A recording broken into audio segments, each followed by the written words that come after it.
सारी सारी इंसानियत के जो हमदर्द हैं, इंसानियत से जो ताल्लुक़ रखने वाले लोग हैं, वो इसकी निंदन करते हैं, इसकी वो करते हैं। लेकिन ये चीज़ होती चली आ रही है, तो इसका कारण क्या है? इसके कारण पर जब तक हम कारण का जो है वो नहीं करेंगे, तब तक उसका निवारण नहीं हो पाएगा। और हम कारण जानते हुए भी उसका निवारण नहीं करना चाहते, इसलिए ये घटना रोज रोज हो रही है।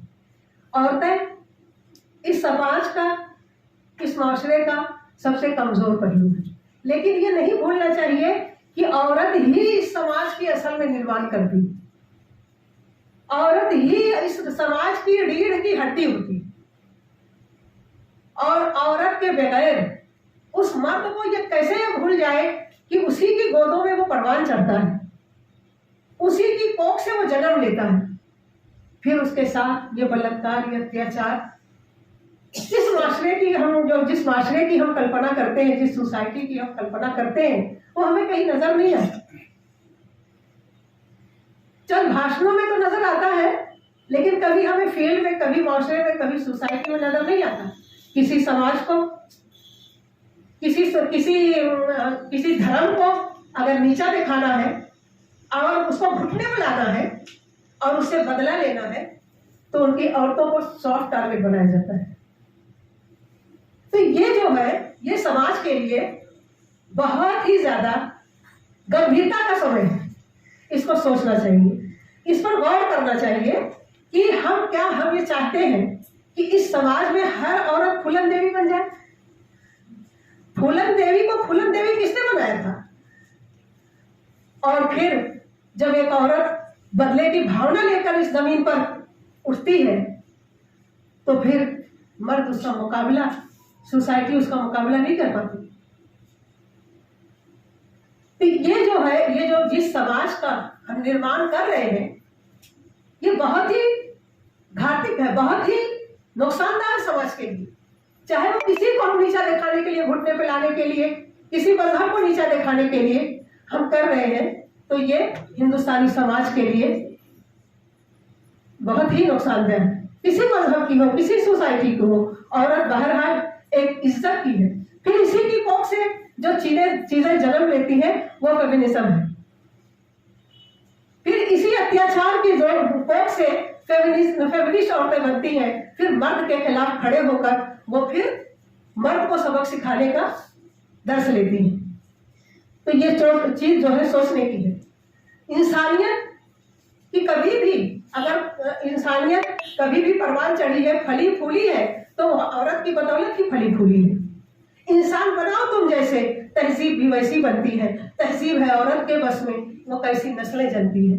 ये जो है हमें कभी नहीं भूलना चाहिए कि ये जो हम बीज डाल रहे हैं समाज में, सोसाइटी में, ये जो है किसी भी उसके लिए ये नुकसानदायक है। ये हमारा जो कहते हैं ना, गंगा जमनी जो तहजीब है, जिसके लिए पूरी दुनिया में हिंदुस्तान पहचाना जाता है, इसको भंग करने की ये एक धीरेना जो है ख्वाहिश है और धीरेना कोशिश है। इसके खिलाफ हमें खड़े होने की जरूरत है। अभी एक सुप्रीम कोर्ट के एडवोकेट संजय सिंह ने कहा है कि आपने 2002 में गुजरात मॉडल को वोट दिया था और 2023 मणिपुर उसका फल है, उसका बदला है। आज ये हम सुनने के लिए, जब हम ये कहते हैं कि इंसानियत शर्मसार हुई, तो इंसानियत के माने क्या है?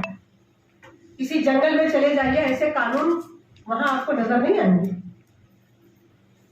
जंगल में भी एक कानून होता है, एक लॉ होता है, जिसका वो जानवर भी पालन करते हैं। बहरहाल औरत एक तो औरत तो है ना। जब भी जमीन पर ये रंग, ये नस्ल, ये जात, ये बिरादरी, आज जो मणिपुर में हो रहा है, मेथी और कोकी के दरमियान, इसमें मजहब भी कार्य फरमा है, इसमें जात और बिरादरी भी कार्य फरमा है, और इसमें सारी चीजें अपर और लोअर कास्ट, शेड्यूल कास्ट का कार्य फरमा है। हर चीज इसमें बोल रही है और साफ नजर आ रही है हमको। और साफ नजर आने के बावजूद भी हमारी सरकार खामोश है। जब वाजपेयी जी देखिए ना, आप वहां से देखिए, 2002 के गुजरात फसाद से देखिए। मेरी अभी बहन ने बहुत तफसील से बताया कि आप यहाँ देखिए, यहाँ देखिए, यहाँ देखिए। तो वहां पर जब वाजपेयी जी दौरे पर गए तो उन्होंने मोदी जी से कहा कि राजधर्म का पालन कीजिए। तो मोदी जी ने जवाब क्या दिया था कि मैं राजधर्म का ही पालन कर रहा हूं। अगर इस तरह का समाज का निर्माण मोदी जी की निगाह में राजधर्म निभाना है तो फिर छोड़ दीजिए इस समाज को, उतर जाइए इस गद्दी से, फिर जानवरों और हैवानों को इस देश को चलाने दीजिए। तो ये जो है इसका कारण जो जानना बहुत जरूरी है, और कारण जानने के बाद आंख बंद कर लेना, ये इसका ये अंजाम है जो हम आज देख रहे हैं। आज हाथरस अत्याचार, उन्नाव का अत्याचार, और फिर कठुआ का जो अत्याचार है हम भूले नहीं हैं। वो भी किसी समुदाय के खिलाफ, जात बिरादरी के उस पर, और जो है कमजोर और ताकतवर के दरमियान रचा गया था। हमने उसको जो है अंजाम तक पहुंचाया नहीं, और जालिमों को नेस्तनाबूद नहीं किया। तो आज हम उसका अंजाम यहाँ देख रहे हैं। कहते हैं पार्लियामेंट्री हाउस की फर्श पर खड़े होकर ये लाल कृष्ण अडवाणी ने कहा था कि आज भारत माता की माए ही उसमें महफूज नहीं है। मैं तो ये चाहता हूं कि ऐसे उसके लिए सजाए मौत की सजा होनी चाहिए, और जहां पर ये सजाए मौत की सजा चल रही है, जारी है, वहां पर ऐसी घटना आपको साजोनादिर ही देखने में मिलेगी। और अगर हो जाती है तो उसको अंजाम तक पहुंचाया जाता है। देखिए, आप जानकारी लीजिए, समाज में एक ऐसे समाज का निर्माण हुआ है जिसको आसमान की आंखों ने अपनी आंखों से देखा है कि एक औरत तन्हा सोने से लगी सना से लेकर हजरत मौत तक सफर करती है, लेकिन उसको अपने लुटने और पिटने और अपनी इज्जत और आबरू के लुट जाने का खौफ नहीं होता। तो ऐसे समाज के निर्माण जिसकी हम कल्पना कर रहे हैं वो कब करेंगे? उसका वक्त कब आएगा? कोई वक्त तो होना चाहिए ना। आज करेंगे, कल करेंगे, परसों करेंगे, कोई वक्त तो होना चाहिए। एक वाकये के बाद ऐसे ही हम प्रेस कॉन्फ्रेंस सजाते हैं और फिर उसके बाद लानत मलामत करके छोड़ देते हैं। ये उसका इलाज नहीं है। उसकी समस्या का समाधान हमारी सरकार के पास मौजूद है, लेकिन वो करना ही नहीं चाहते। इससे पहले इस दंगा यहां तक पहुंचे, इससे पहले हमारे मुल्क का गृह मंत्री जो बहुत ताकत रखता है वहां का दौरा कर चुका था। मोदी जी दौरे पर थे, बाहर के दौरे पर थे, लेकिन अमित शाह ने दौरा किया था वहां का। फिर वो खामोश क्यों रहे? हम ये कहते हैं कि हमें पता नहीं था, सोशल मीडिया बंद कर दिया गया था, हमें पता नहीं था। क्या सरकार को भी पता नहीं था? हमारी कहते हैं खुफिया इंटेलिजेंस इतनी ताकतवर है, इतनी एडवांस है, क्या उसने सरकार को बताया नहीं होगा कि मुल्क के एक कोने में क्या हो रहा है? मुल्क का एक कोना जल रहा है, वहां हथियार जो है फरोख्त हो रहे हैं, 300-350 गिरजाघर जला दिए गए हैं। तो ये खामोशी क्यों? इस खामोशी की वजह मालूम करने की जरूरत है।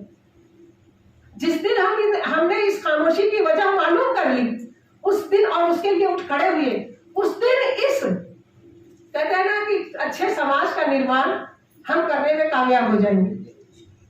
कुछ ताकतें हैं, कुछ कुव्वतें हैं जो उस चीज को होने नहीं देती। उनके पास बहुत कुव्वत है, बहुत ताकत है। और ये अभी कहते हैं ना कि इलेक्शन करीब है, 2024 का इलेक्शन करीब है, तो ये सब पूरे खेल, ये विसार, ये स्टेज इसीलिए सजाया जा रहा है ताकि हम नफरत की दीवार को खड़ा करके अपनी एक बार फिर अपनी सरकार को दबाव बख्श दे। कहते हैं ना, फिर मिटा जुल्मो सितम, फिर कुन मुना के जाग उठा तेरा खाबिजा वजूद, तो गुणों की तरह महकी दामने इस्लाम में, मोतियों की तरह चमकी दामने इस्लाम में, ऐ असरे रवा इस्लाम के दामन में, हजरत इंसान की माँ इस्लाम के दामन में। कल भी बख्शी थी तुझे इस्लाम ही जिंदगी, आज भी तेरा मुहाफिज बस यही इस्लाम।